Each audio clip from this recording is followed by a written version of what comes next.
नमस्कार, Mahakal today bulletin में आपका एक बार फिर से स्वागत है। मैं हूं आपके साथ अरुण वर्मा। खबरों में आगे बढ़ने से पहले सबसे पहले शहर की खास खबरें।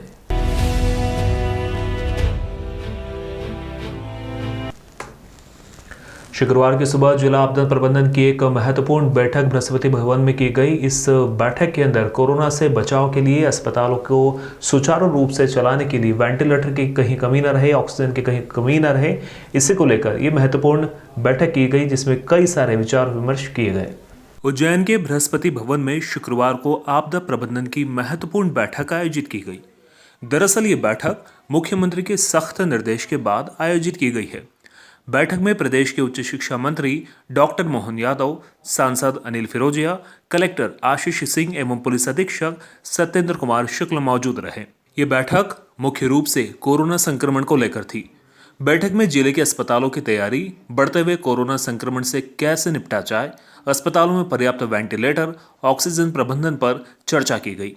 बैठक में निर्णय लिए गए कि अब तहसील स्तर पर कोविड सेंटर खोले जाएंगे ताकि ग्रामीणों को उपचार के लिए शहर की ओर नहीं आना पड़े।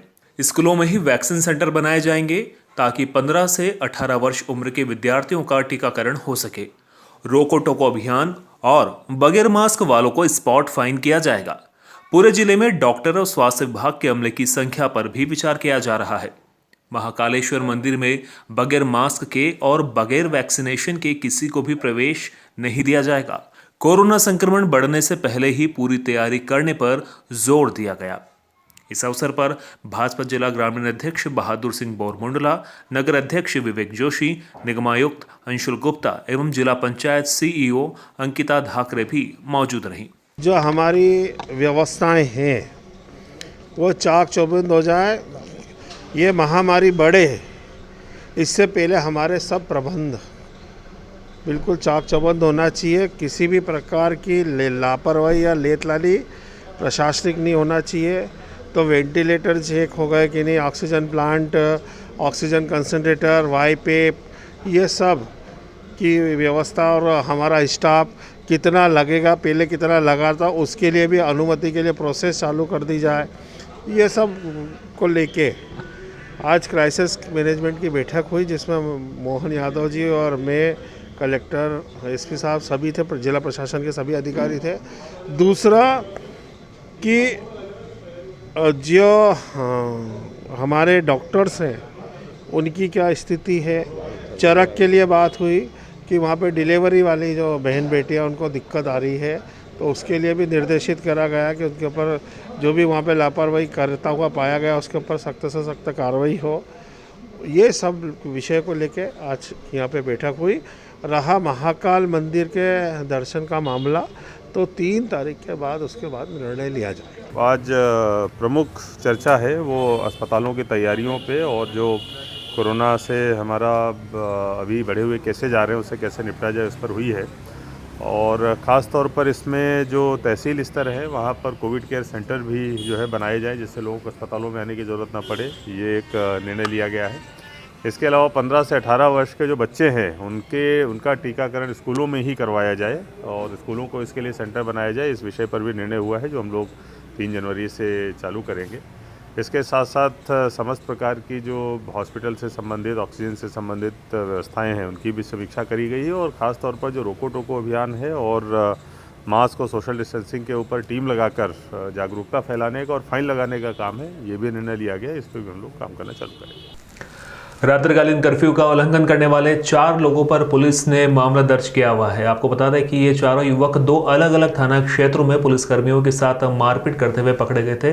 कड़ी मशक्कत करने के बाद पुलिस ने इन तीनों युवकों को पकड़ा। 4 में से एक युवक अभी फरार बताया जा रहा है। उज्जैन में देर रात कर्फ्यू में घूमने वाले आरोपियों के खिलाफ उज्जैन पुलिस ने प्रकरण दर्ज किया है। पूछताछ के दौरान पता चला है कि आरोपियों ने पुलिस के साथ मारपीट भी की थी, जिसके बाद वो माधवनगर थाना क्षेत्र से भागकर नानाखेड़ा थाना क्षेत्र में पहुंचे थे, जहां पर उन्होंने फिर से पुलिसकर्मियों से मारपीट की। इस पर उज्जैन पुलिस ने माधवनगर और नानाखेड़ा थाना में आरोपियों के खिलाफ शासकीय कार्य में बाधा का प्रकरण दर्ज किया है। शहर में रात्रिकालीन कर्फ्यू के दौरान पुलिस के साथ अभद्रता का यह पहला मामला सामने आया है। घटना देर रात की है। पुलिस अधीक्षक सत्येंद्र कुमार शुक्ल ने शुक्रवार को जानकारी देते हुए बताया कि रात्रिकालीन कर्फ्यू की गश्त के दौरान एक कार में बैठे 4 युवकों ने पुलिस से अभद्रता की है। घटना 2 अलग अलग जगह की है, इसलिए माधवनगर और थाना नानाखेड़ा में केस दर्ज किया गया है। तीनों आरोपियों की गिरफ्तारी हो चुकी है, एक आरोपी फरार है। इसमें खास बात यह है कि एक आरोपी सब इंस्पेक्टर का पुत्र बताया जा रहा है। इनमें से कुछ आरोपित युवा मोर्चा के बताए जा रहे हैं। इस घटना में यह स्पष्ट है इन जैसे आरोपियों के मन में पुलिस का कितना खौफ है। पुलिस विभाग के लिए ये एक शर्मनाक घटना है। रात में जो पुलिस गश्त पार्टी थी उनके द्वारा आज जो कोरोना कर्फ्यू चल रहा है, नाइट कर्फ्यू चल रहा है 11 बजे से लेकर 5 बजे तक, उस दौरान करीब 1:30 पौने 2 बजे की घटना है। इसमें 2 गाड़ियों में 4 लोग व्यक्ति थे, उनको रोका गया तो उन्होंने पुलिस के साथ हुज्जत की थी। उस पर तत्कालिक जो बाहर भागने की कोशिश की तो थाना माधवनगर में एक प्रकरण दर्ज हुआ है और फिर उनको घेराबंदी करके नानाखेड़ा में पकड़ा गया है। शुक्रवार की शाम को महिला प्रदेश कांग्रेस के उपाध्यक्ष नूरी खान ने तकिया मस्जिद के लोगों को साथ में लेकर फ्रीगंज ओवरब्रिज पर चक्का जाम कर दिया। यहां पर रहवासियों की समस्या को लेकर ये चक्का जाम किया गया था। जैसे ही इस चक्का जाम की खबर आला अधिकारियों को लगी, वे तुरंत वहां पहुंचे और बात करके इस चक्का जाम को खुलवाया गया। दरअसल महाकाल विस्तारीकरण और स्मार्ट सिटी कार्यों की जद में आए लोगों के घर के सामने का रास्ता बंद होने के कारण आज शाम महिला कांग्रेस की प्रदेश उपाध्यक्ष नूरी खान ने तकिया मस्जिद क्षेत्र के लोगों को साथ लेकर हरी फाटक ओवरब्रिज पर चक्का जाम कर दिया। कार्यवाही चल रही है, उसमें सहयोग है, चाहे वो महाकाल विस्तारीकरण हो या स्मार्ट सिटी हो। हम लोग समझते हैं कि जिसकी जरूरत है उसमें हम लोग अपना सहयोग खुद देते हैं।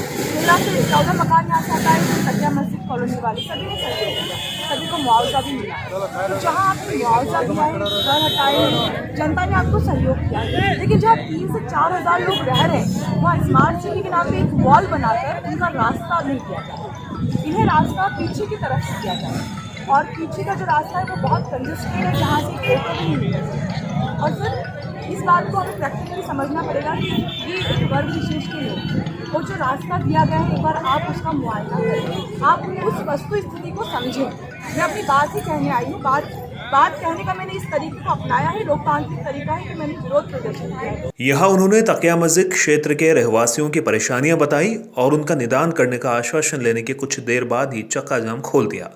अचानक हुए इस चक्का जाम की खबर लगते ही तत्काल मौके पर महाकाल थाना पुलिस के साथ सीएसपी पल्लवी शुक्ला भी पहुंची और चक्का जाम खुलवाने के प्रयास किए। लेकिन एसडीएम के आने पर अड़ी नूरी खान ने तकिया मस्जिद क्षेत्र के लोगों की समस्या का हवाला देते हुए एसडीएम के आने पर चक्का जाम खोलने की बात कही। जब मौके पर एसडीएम संजीव साहू पहुंचे तो इस समस्या का हल निकालने का निवेदन कर आश्वासन लेने के बाद ही चक्का जाम खोल दिया गया। यह नूरी खान द्वारा बंद रास्ते को खोलने या वैकल्पिक राह की मांग को लेकर चक्का जाम समाप्त किया गया। हम 3 से 4 हज़ार लोग निवास करते हैं। स्मार्ट सिटी के नाम पर 13-14 घर हटाए गए और लोगों ने सहयोग भी किया। लेकिन दूसरी बड़ी बात यह है कि वहाँ पर स्मार्ट सिटी के नाम पर एक वॉल बनाई जा रही है जहाँ लोगों को रास्ता नहीं दिया गया है। इन लोग परेशान होकर आज हमें चक्का जाम करना पड़ा। एसडीएम साहब द्वारा हमें आश्वासन दिया गया है कि टीम द्वारा सर्वे किया जाएगा, विजिट की जाएगी और कोशिश की जाएगी कि इन लोगों को परेशानी ना हो और ये रास्ता टेम्परेरी बंद है, ऐसा उनका कहना है। और इसी आश्वासन के साथ हमने ये आंदोलन समाप्त किया है। लेकिन अगर अन्याय होगा तो हम अन्याय बर्दाश्त नहीं करेंगे और इस लड़ाई को हम पूरा लड़ेंगे, क्योंकि स्मार्ट सिटी के नाम पर विध्वंस नहीं होना चाहिए। स्मार्ट सिटी के नाम पर लोगों को उजाड़ना नहीं है, लोगों के रास्ते बंद करना नहीं है। सेंटर से चारधाम मार्ग की जो रोड चौड़ीकरण का कार्य चल रहा है, उसके कारण अभी जो रोड बंद किया गया है उसको लेके ये चक्का जाम किया गया था। साथ ही लोगों का कहना था कि जो दीवार बनेगी उस पर भी आप लोगों के द्वारा विरोध जताया जा रहा है। तो अभी आप लोगों को बताया गया कि रोड जो केवल जो है अभी चौड़ीकरण के उद्देश्य से बंद किया गया है। दीवार का निर्माण का जो है निर्णय बाद में लिया जाएगा। उज्जैन शहर में अब बदमाश बेखौफ होकर घूमने लगे हैं। बीती रात जहां पर 2 अलग अलग थाना क्षेत्रों में 4 बदमाशों ने पुलिस के साथ झड़प की थी, उसमें एक सब इंस्पेक्टर के साथ भी मारपीट हुई थी। यह मामला भी थमा नहीं था। इसमें एक बदमाश की अभी फरारी चल रही है, उसे पकड़ना बाकी ही है। एक नया विवाद सामने आया है जहां पर टावर चौपाटी के समीप एक यातायात पुलिस में पदस्थ नगर सैनिक के साथ भी मारपीट हुई है। यहां पर 2 अलग अलग गाड़ियों से आए कुछ बदमाशों ने साथ में एक महिला भी जिसमें शामिल थी, इस नगर सैनिक के साथ बेवजह ही मारपीट शुरू कर दी। उज्जैन शहर में अब अपराधियों के हौसले इतने बुलंद हो चुके हैं कि उज्जैन शहर की सुरक्षा करने वाले पुलिसकर्मियों को भी अब मुंह छुपाते फिरना पड़ रहा है।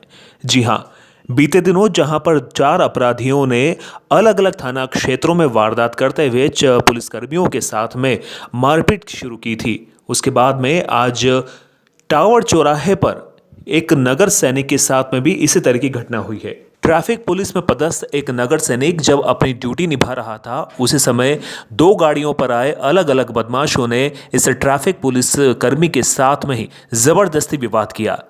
जब इस नगर सैनिक ने उन्हें गाड़ी एक तरफ पार्किंग में लगाने के लिए कहा तो उन्होंने बेवजह ही झगड़ा शुरू कर दिया। सिर्फ इतना ही नहीं, इन बदमाशों के साथ में कुछ महिलाएं भी शामिल थी, जिन्होंने भी आगे रहकर बखेड़ा खड़ा किया और नगर सैनिक के साथ में हाथापाई शुरू कर दी।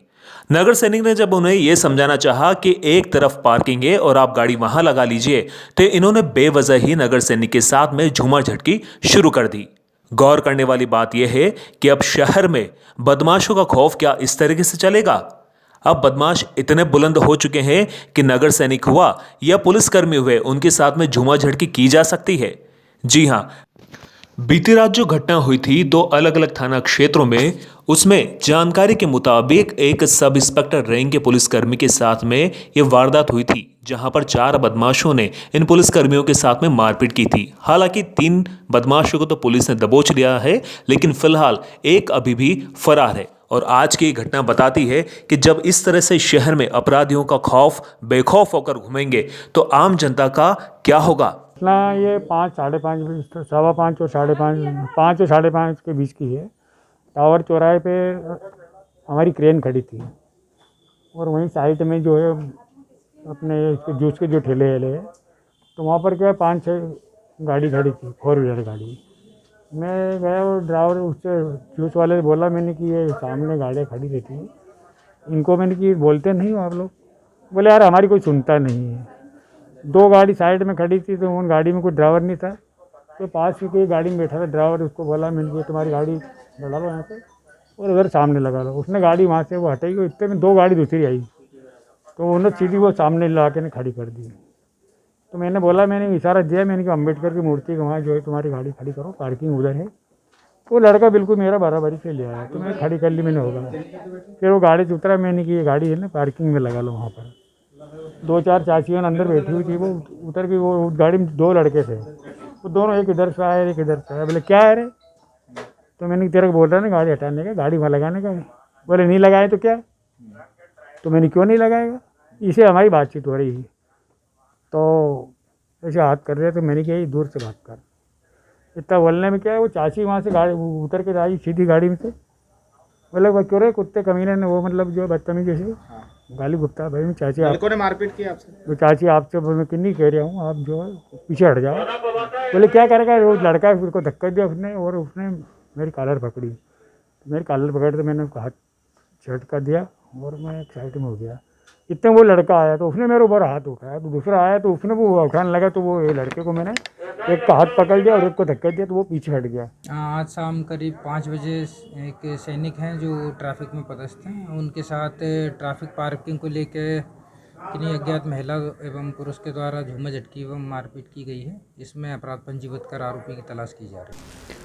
उज्जैन में 31 दिसंबर बेरवा समाज बेरवा उत्सव के साथ हर्षोल्लास के साथ मनाया गया। 2 दिवसीय इस आयोजन में बेरवा समाज के युवाओं ने और प्रबुद्धजनों ने खूब ही अलग अलग तरह के प्रोग्राम आयोजित किए गए। एक प्रभात फेरी के साथ में एक वाहन रैली निकाली गई। साथ ही इस बार इस रैली के अंदर संविधान के साथ छेड़छाड़ को लेकर संविधान निर्माता बाबा भीमराव अंबेडकर की मूर्ति भी निकाली गई। प्रतिवर्ष अनुसार इस बार भी 31 दिसंबर को विशाल वाहन रैली सहित कई कार्यक्रमों का आयोजन किया जा रहा है। बेरवा समाज ने आज बेरवा दिवस पर धूमधाम से वाहन रैली निकाली। रैली में सैकड़ों की संख्या में समाजजन शामिल हुए।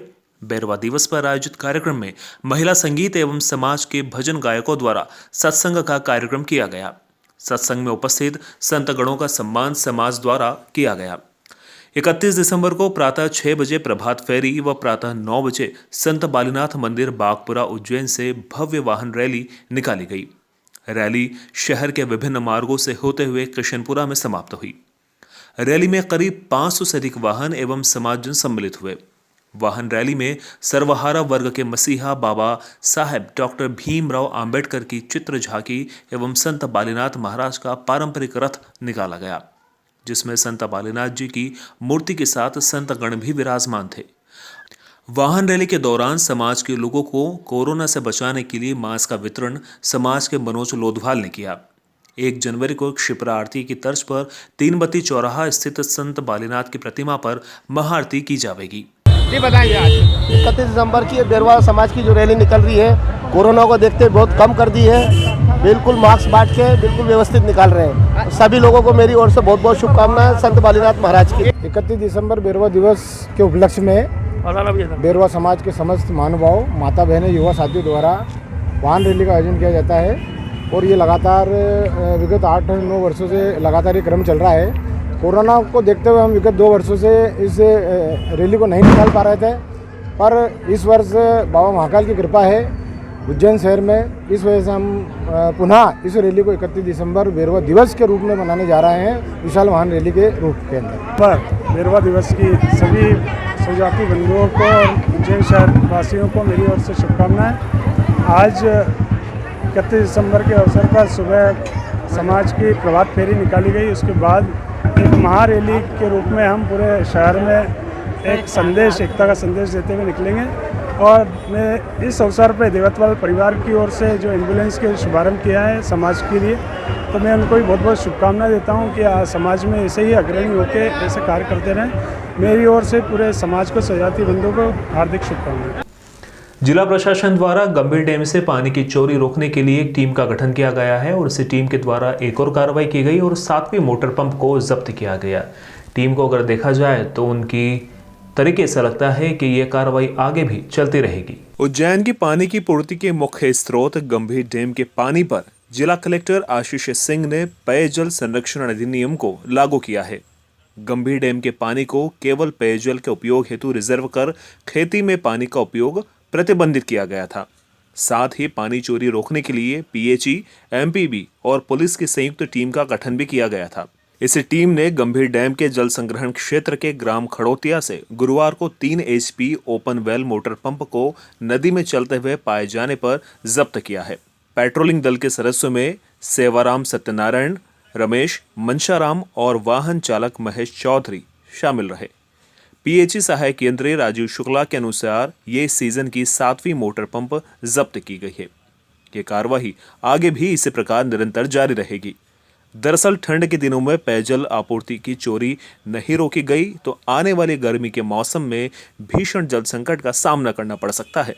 उज्जैन के लिए पेयजल आरक्षित है, उसमें अन्य लोग जो पानी चोरी कर रहे हैं उनको रोकने के लिए श्रीमान कलेक्टर महोदय जिला उज्जैन द्वारा पेयजल परिरक्षण अधिनियम लागू किया गया है। इसके परिपालन में हमारे निगमायुक्त कमिश्नर साहब नगर निगम उज्जैन द्वारा 12 कर्मचारियों के 2 दल बनाकर सतत रूप से सर्चिंग की जा रही है और अभी तक हम लोग 7 अवैध रूप से लगाई गई मोटर पंपों की जब्ती इस सीजन में कर चुके हैं।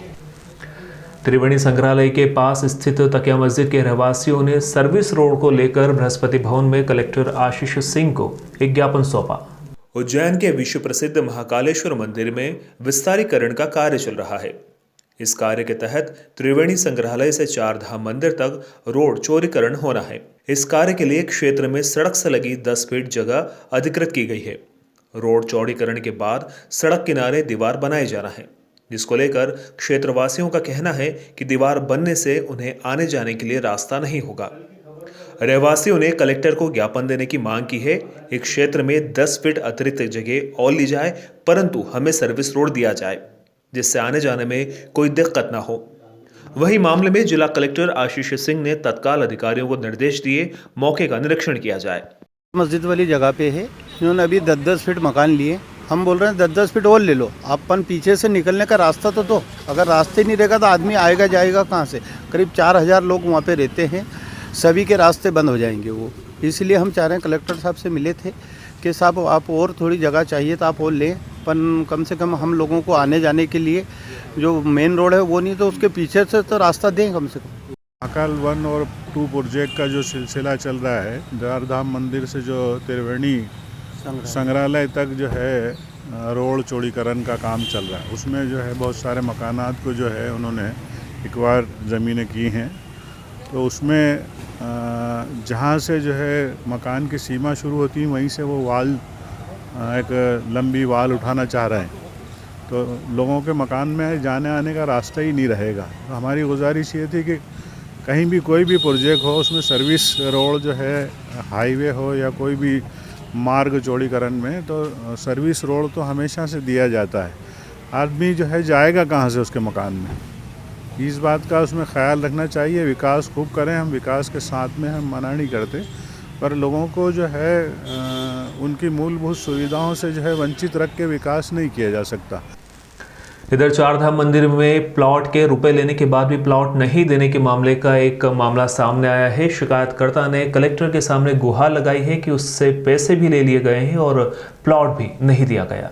उज्जैन में चारधाम मंदिर के पीछे प्लॉट के नाम पर राशि ऐंठने का मामला सामने आया है, जिसमें फरियादी ने शुक्रवार को बृहस्पति भवन पहुंचकर शिकायत की है।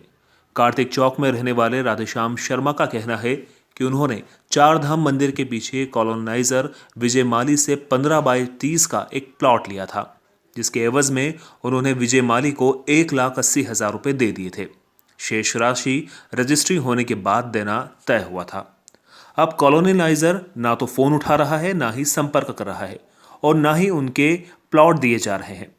प्लॉट के एवज में एग्रीमेंट भी किए गए हैं। मामले में कलेक्टर ने जांच के आदेश दिए हैं। मंदिर के पीछे विजय माली करके व्यक्ति है, उसने प्लाट काटे थे, तो उसने ना आधे पैसे हम लोगों से ले लिए और ना ही अब वो रजिस्ट्री भी नहीं कर रहा है प्लाट की, और हमारे जो पैसे हैं वो भी नहीं दे रहा है। उसके लिए हमने कलेक्टर साहब को आवेदन दिया है। कितने बाई कितने का प्लाट था? वो 15 बाई 30 का है। और कितने पैसे लिए थे? 1,80,000 रुपये दिए हमने उसको, बाकी रजिस्ट्री के बाद देने के थे। 1 साल का एग्रीमेंट था हमारा, और कोरोना की वजह से हम उनके पास जा नहीं पाए। बाद में हमने फ़ोन लगाया, फ़ोन नहीं उठाते हैं। और कपड़ा व्यापारियों के लिए अब एक राहत भरी खबर आई है। केंद्र सरकार जो 7% GST कपड़ा व्यापारियों पर बढ़ा रही थी, वो अब नहीं बढ़ेगा। कपड़ा व्यवसाय पर पहले 5% GST लगता था। केंद्र सरकार ने 1 जनवरी से GST की दर को बढ़ाकर 12% करने का निर्णय लिया था। इसके खिलाफ कपड़ा व्यवसाय करने वाले व्यापारियों में रोष था और वे विभिन्न तरीकों से अपना विरोध कर रहे थे। शुक्रवार को कपड़ा व्यवसाय तथा कपड़ा व्यापारियों के लिए बहुत ही खुशी तथा राहत भरा दिन है।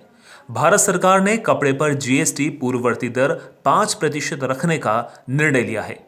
उज्जैन की विक्रमादित्य कपड़ा एसोसिएशन लगातार प्रशासनिक अधिकारियों, राज्य सरकार के मंत्रियों तथा भारत सरकार से GST दर को यथावत 5% रखने के लिए पत्राचार एवं मुलाकात कर सोशल मीडिया के माध्यम से ये प्रयास कर रही थी।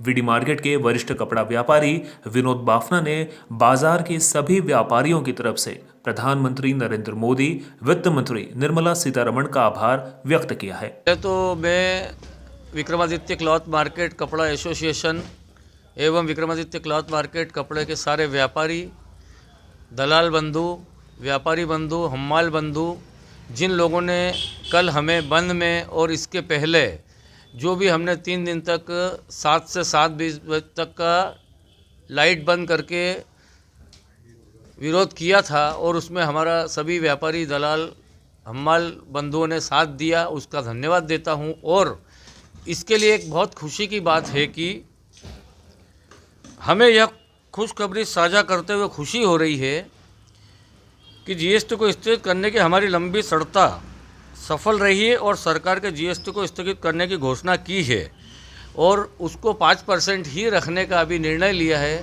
उसके लिए हम और हमारी क्लॉथ मार्केट मर्चेंट एसोसिएशन संस्था और सारे व्यापारी, सारे हम्माल, सारे दलाल बंधु सरकार का बहुत बहुत धन्यवाद, आभार व्यक्त करते हैं।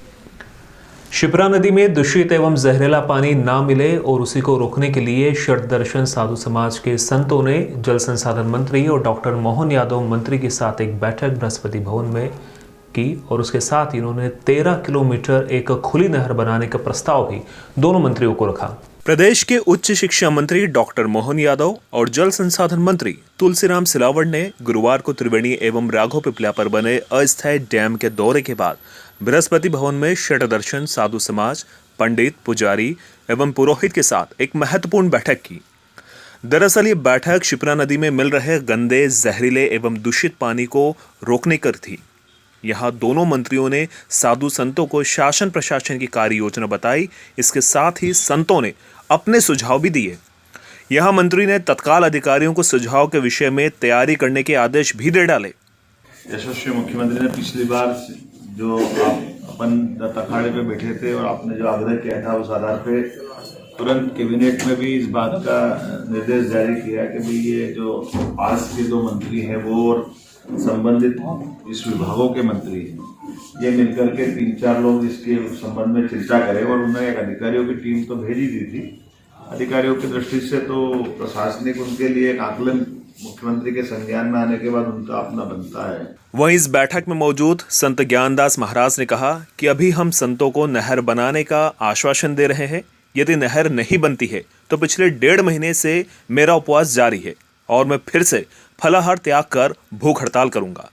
मध्य प्रदेश के कैबिनेट मंत्री, जल संसाधन मंत्री जी और यादव जी ने जिस प्रकार से संतों को आश्वासन दिया है, तो मुझे लगता है कि संतों की जो मांग है नहर वाली, वो नहर का अभी कोई इनके पास कोई निर्णय नहीं है कि नहर बनाएंगे।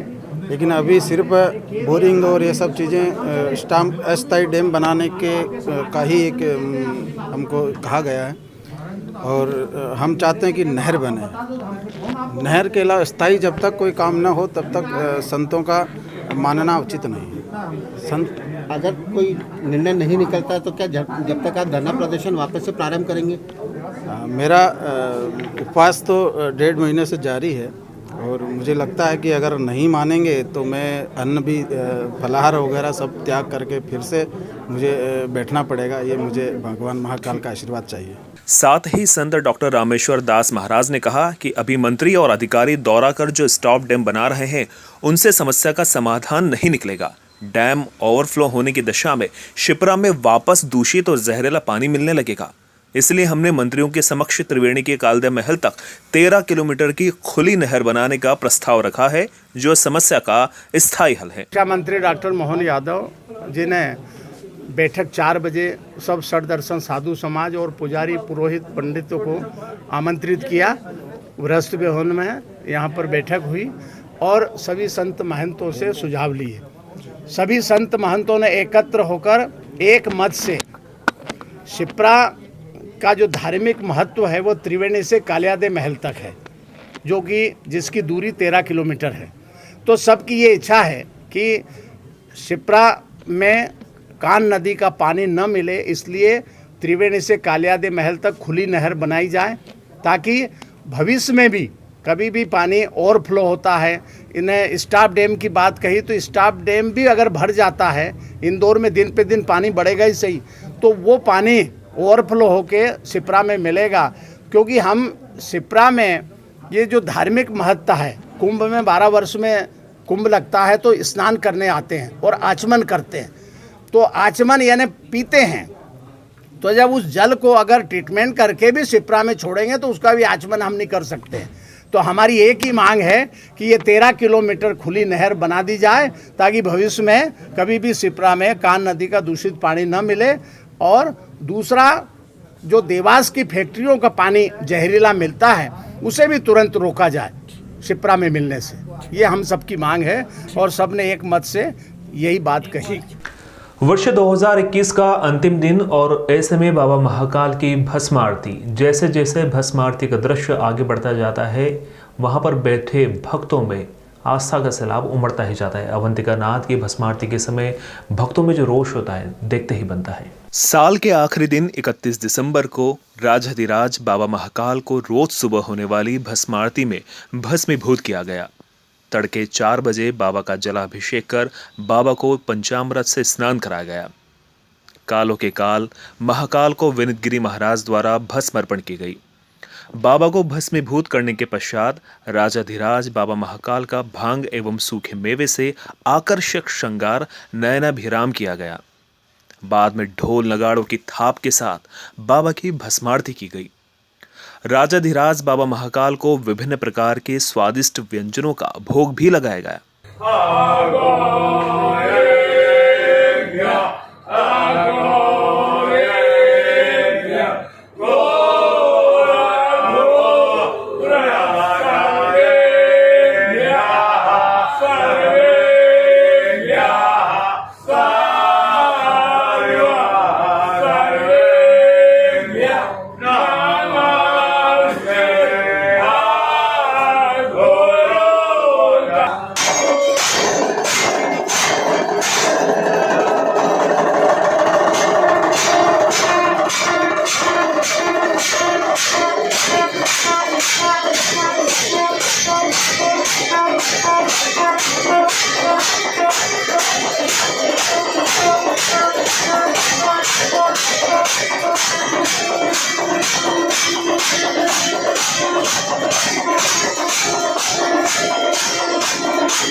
2021 का वर्ष थोड़ा बहुत उथल पुथल भरा जरूर रहा है, लेकिन आने वाला वर्ष 2022 आप सभी के लिए खुशहाल रहे, खुश में रहे, आप खुश रहें, स्वस्थ रहे और निरोगी रहे। महाकाल टुडे आप के लिए यही शुभकामनाएं देता है। साथ ही शहर के तमाम प्रबुद्धजन, नेताजन, अफसर लोग भी यही शुभकामनाएं देते हैं महाकाल टुडे के साथ। चैनल एवं टुडे के सभी श्रोताओं को, दर्शकों को मेरी अपनी ओर से, परिवार की ओर से, भारतीय जनता पार्टी परिवार की ओर से नए वर्ष की बहुत बहुत शुभकामनाएं, बधाई। बाबा महाकाल से मैं यही प्रार्थना करता हूं कि आप स्वस्थ रहें, मस्त रहें, यशस्वी रहें और समृद्धशाली रहें।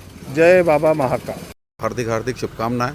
मेरा सबसे यही आग्रह है कि कोरोना की अगली लहर जो आ रही है उसको दृष्टिगत रखते हुए अपने आप को सुरक्षित रखें, मास्क आवश्यक रूप से लगाएं, सैनिटाइज़र का उपयोग करते रहें और स्वस्थ रहें। ईश्वर से यही प्रार्थना है कि सबको स्वस्थ रहे, सुरक्षित रखें। अंग्रेजी 2021 और अंग्रेजी 2022 नव वर्ष प्रारंभ होने जा रहा है। ऐसा महाकाल भक्त टुडे को बहुत बहुत शुभकामनाएं। इस चैनल आगे और प्रगति करे और उन्नति करे। बहुत बहुत बधाई को, उनकी पूरी टीम को मैं नए साल की बहुत बहुत शुभकामनाएं देता हूं और आने वाला साल सभी पूरी टीम जो है स्वस्थ रहे और जिस तरीके से देश की सेवा अभी कर रहा है महाकाल व्यक्ति, उसी हिसाब से करता है। नगर निगम क्षेत्र के रहवासियों के जो है और बाबा महाकाल की इस नगरी के रहने वाले हम सभी लोगों को जो अंग्रेजी नववर्ष है ना, तो अंग्रेजी नववर्ष है, भारतीय नववर्ष तो नहीं है, लेकिन अंग्रेजी नववर्ष है, नववर्ष की परंपरा है, तो उसकी जो है हार्दिक बधाइयाँ। और मेरी यही कामना है कि इस आने वाले अंग्रेजी नववर्ष में जो है हमारा शहर समृद्धशाली बने और हम नागरिकों के लिए अधिक से अधिक सुविधाएं पाएँ। मेरी आपके माध्यम से एक अपील है कि चूँकि कोविड के 3rd वेरिएंट की जो है आहट हो चुकी है, तो हम सभी लोग जो है मास्क का प्रयोग करें और वैक्सीनेशन जिनका बचाव हुआ है वो लोग दोनों डोज वैक्सीनेशन करें। प्रबंध समिति की ओर से सभी आगंतुक श्रद्धालुओं को नव वर्ष की अनंत शुभकामनाएं देता हूं तथा सभी से विशेष आग्रह करता हूं कि वो कोरोना को देखते हुए और सोशल डिस्टेंसिंग का पालन करें, मास्क पहनें और सैनिटाइज़र का उपयोग करें। जाने वाले वर्ष 2021 के बाद में आने वाले वर्ष 2022 के स्वागत के साथ ही क्या रहेगी ग्रह नक्षत्र की चाल, कैसा रहेगा ये 2022, इसकी जानकारी के लिए आपको मिलवाते हैं हमारा एस्ट्रोलॉजी पंडित अजय व्यास जी से। नमस्कार। महाकाल टुडे चैनल के सभी दर्शकों को नूतन नववर्ष 2022 की मंगलमय शुभकामना। जैसा कि हम सब जानते हैं कि नए वर्ष के रूप में हम सनातन धर्म संस्कृति के अनुसार चैत्र शुद्धि के अनुसार बनाते हैं, किंतु पाश्चात्य संस्कृति और हम दैनिक दिनचर्या के अंतर्गत में हम नए वर्ष के रूप में हम 2022 को नए वर्ष के रूप में देखते हैं। पुराना वर्ष जा रहा है, नया वर्ष आ रहा है। हर व्यक्ति के मन में एक जिज्ञासा रहती है कि मेरा ये आने वाला नया वर्ष कैसा रहेगा। तो आइए हम जानते हैं राशि अनुसार 12 राशियों में क्या रहेगा इस वर्ष, किन राशियों पे क्या प्रभाव रहेंगे। सर्वप्रथम मेष राशि की अगर हम बात करते हैं तो राशि स्वामी मंगल है। मेष राशि का यह वर्ष अति उत्तम रूप से माना जाएगा। इस वर्ष राजकीय कार्य, शासकीय कार्यों में लाभान्वित माने जाएंगे। पदोन्नति के साथ में कई कार्य इनके होंगे जो भूमि प्रॉपर्टी से संबंधित भी देखे जा सकते हैं। वृषभ राशि जातकों के लिए यह वर्ष काफ़ी कमज़ोर रहा है, किंतु यह वर्ष ग्रहों के चाल प्रभाव के अंतर्गत परिवर्तन हो रहे हैं। इस वर्ष वृषभ राशि जातकों के लिए भी विशेष लाभकारी माना जाएगा, खास करके शासकीय कार्यों से जुड़े और राजकीय कार्यों के अंतर्गत में जो भी कार्य हैं वो इस वर्ष अंतर्गत नवरात्रि के आसपास मार्च अप्रैल से विशेष रूप से लाभान्वित माने जाएंगे। ऐसे ही मिथुन राशि इस वर्ष बहुत कमज़ोर रही है। मिथुन राशि जातकों के लिए यह वर्ष अति उत्तम श्रेष्ठ के रूप में देखा जाएगा। मिथुन राशि जातकों के लिए घर परिवार से सुख समृद्धि संबंधित विशेष रूप से तो लाभ माने जाएंगे, साथ में भाग्य उन्नति के अंतर्गत में लाभ के अवसर विशेष रूप से प्राप्त होंगे। कर्क राशि जातकों के लिए यह साल विशेष रूप से मार्च अप्रैल तक थोड़ा कमज़ोर रह सकता है। स्वास्थ्य संबंधित ध्यान दें, खास करके पारिवारिक रूप से भी विशेष रूप से ध्यान देने का रहेगा। मार्च अप्रैल के बाद में कर्क राशि के लिए भी अति उत्तम साल के रूप में हम देख रहे हैं, जो यह साल विशेष लाभ के रूप में देखा जाएगा। सिंह राशि जातक राशि स्वामी सूर्य है। सिंह राशि जातकों के लिए यह वर्ष विशेष करके घर परिवार के साथ में भूमि प्रॉपर्टी संबंधित काम होंगे और दाम्पत्य जीवन सुख समृद्धि के रूप में देखा जा सकता है। कन्या राशि जातकों के लेन देन संबंधित कार्यों में सफलता प्राप्त होगी। कन्या राशि जातकों को विशेष करके भूमि प्रॉपर्टी के साथ में वाहन संबंधित कार्य भी देखे जा सकते हैं। ऐसे ही तुला राशि राशि स्वामी शुक्र है, जो अभी वर्तमान में पारिवारिक रूप से समस्याएं बनी रही, स्वास्थ्य संबंधित समस्याएं भी बनी रही है, किंतु यह वर्ष विशेष करके 15 मार्च से विशेष करके लाभकारी माना जाएगा। जो इस वर्ष स्वयं के कार्य तो होंगे, साथ में संतान संबंधित या ये कहें तो दाम्पत्य जीवन घर गृहस्थी से संबंधित कार्यों में विशेष लाभ देखे जा सकते हैं। वृश्चिक राशि राशि स्वामी मंगल है। वृश्चिक राशि जातकों के लिए यह वर्ष अति उत्तम फल प्रदान करेगा। वृश्चिक राशि जातकों के लिए यह वर्ष भूमि प्रॉपर्टी के साथ में जो शासकीय कार्य से संबंधित कार्य है वो भी पूरे होंगे और स्वास्थ्य संबंधी समस्याएं का निवारण होगा। धनु राशि जातक, धनु राशि स्वामी बृहस्पति माने जाते हैं। धनु राशि को जातकों के लिए यह वर्ष सहयोगियों के सहयोग से लाभ होंगे और भूमि प्रॉपर्टी के साथ में व्यावसायिक रूप से भी जो कार्य कर रहे हैं उन्हें विशेष रूप से लाभ प्राप्त होगा। मकर राशि स्वामी शनि माने गए हैं। जो भूमि प्रॉपर्टी शासकीय कार्यों के साथ में यह वर्ष कुटुंब संबंधित कोई धार्मिक आध्यात्मिक कार्य होंगे और परिवार के सहित कई यात्रा के योग बन रहे हैं। मीन राशि जातकों का राशि स्वामी बृहस्पति माना गया है। जो अगले 2 महीने मार्च तक में यात्राओं के योग बने रहेंगे। मार्च अप्रैल से स्थान परिवर्तन के योग माने जाएंगे। साथ में विवाह संबंधित कार्य भी होंगे। यह वर्ष 12 राशि के लिए अति उत्तम माना जाएगा। नमस्कार। महाकाल टुडे के इस बुलेटिन में फिलहाल इतना ही। आप चलते रहिए महाकाल टुडे के साथ।